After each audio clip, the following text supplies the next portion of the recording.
Ever wondered what exactly happens during a thyroid surgery? Well, pull up a chair and buckle up because today we're delving deep into the intricacies of this fascinating procedure. The thyroid, a small butterfly-shaped gland at the base of your neck. It might be small, but it plays a crucial role in your body, regulating everything from your metabolism to your body's temperature.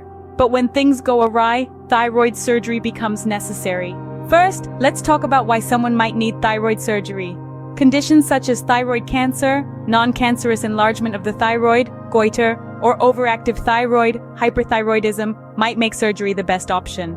Now, on to the main event. Thyroid surgery involves the removal of part or all of the thyroid gland.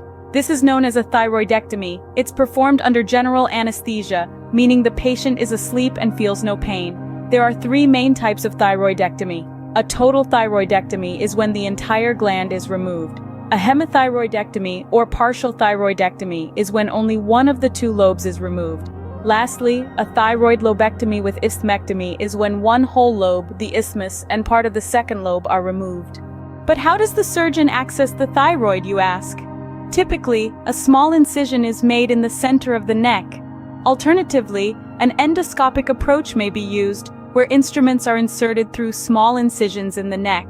Post-surgery, patients will need to take thyroid hormone replacement medication, especially if the entire gland was removed.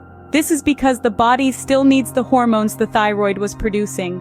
And so, as we've seen, thyroid surgery is a complex yet fascinating procedure, one that has the potential to greatly improve the lives of those suffering from thyroid conditions. To summarize, thyroid surgery is a procedure to remove part or all of the thyroid gland. It is performed under general anesthesia and is necessary in the treatment of conditions such as thyroid cancer, goiter, or hyperthyroidism. There are three main types of thyroidectomy, and post-surgery, patients will likely need to take thyroid hormone replacement medication. Remember, the thyroid might be small, but it's mighty in its importance. And when it comes to thyroid surgery, every detail matters.